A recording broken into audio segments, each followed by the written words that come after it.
Thank you very much, Tony J. Joining us right now is Dr. Justin Johnson, and we also have Gail Irwin, who's an author and public speaker. Thank you both very much for coming on the show, and good morning. Good morning. Good morning. Thanks for having us. Of course. We always love having you both on the show. Well, thank you. And you actually are here today because you have a book signing in Dr. J's office. That's correct, tomorrow, on Saturday. Yes. And that's going on from 10 to 12:30. That's correct. And what inspired you to have a book signing in his office? Well, Dr. Johnson has been our vet since before Sage, for the last 10 years since I've been in Casper. And he was the one who actually diagnosed her with progressive retinal atrophy, which is the disease that took her sight away. So I respect him immensely and just really enjoy having him as our vet. So we're going to be part of his open house on Saturday. And you actually mentioned Dr. Justin Johnson in your book, and it's also an insert in Chicken Soup, What I Learned from the Dog. Yep. You actually talk about how he diagnosed Sage. And that's correct. Dr. J, how did you diagnose Sage? How did you know that Sage was blind? And what tips did you give Gail? Well, with progressive retinal atrophy, kind of like it sounds, progressive. It's a disease that starts off and gets worse as the disease goes on.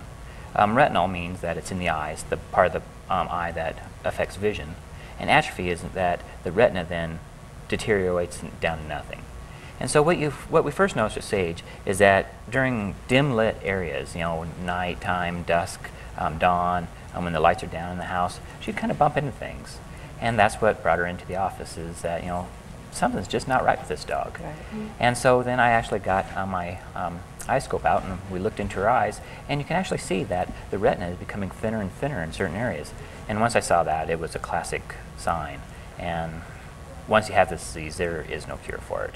All you can do is just learn to live with it and know that your dog is slowly, progressively going to become more and more blind until she doesn't have any sight at all. So what advice did you give Gail living with a blind dog? Well, dogs are extremely resilient. You don't have just one sense. People, we're a lot more attached to our eyes than the critters are. But there are 5 senses. And she has an extreme good sense of smell. She knows.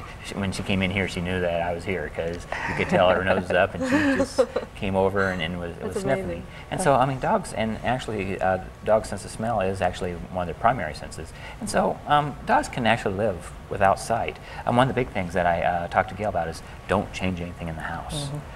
Because dogs will actually memorize the house, and a lot of people will actually come in with their dogs and they'll present that the dog is all of a sudden just blind and we don't know why. But what they did is they actually changed the furniture in the house and the dog actually started bumping in. The dog had been blind for a long time, but they changed something and now they realize that the dog bumps into things. And so if you can get a pattern, get a routine, and Gail actually, she has a lot more pearls of wisdom than I do about how to live with a blind dog. And do you have any other advice for living with a dog with a disability? Well, and especially for navigating outside the house, that sometimes can be kind of tricky. Sage will still occasionally run into the big tree.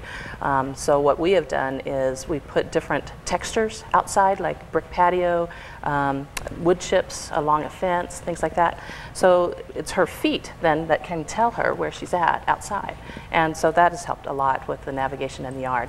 And there's lots of different things like that. And that's one of the things I talk about with my new project. Yeah, and can you talk about your new project, blinddogbook.com? Yes, it's www.blinddogbook.com, and it's an e-book, a downloadable book that gives tips to people, like Dr. Johnson was just talking about. Don't move your furniture, do the things in the yard, and basically how you can successfully live with a blind dog.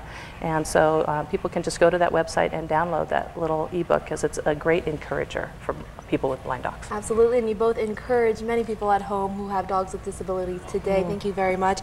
And once again, that's blinddogbook.com, and you don't want to miss the book signing going on tomorrow. It's going on from 10 to 12:30 at the Westside Animal Hospital. Of course, Dr. Justin Johnson will be there as well with Gail Irwin. He's going to sign books too. Yes, he's also going to be signing some books. That's located at 631 South Ash. And you also have another book signing Saturday, December 12th from 2 to 4 p.m. Whistle Stop Mercantile and Books, Douglas, Wyoming. Douglas, yep. And then Saturday, December 19th from noon to 2 p.m. Ralph's Books, Hilltop Shopping Center here in Casper. Yeah, so people can get their books last minute Christmas shopping. Exactly, a great gift idea. Yes, Thank you both once again very much. And stay Thanks with for us. having We'll be right back with Focus on the Family.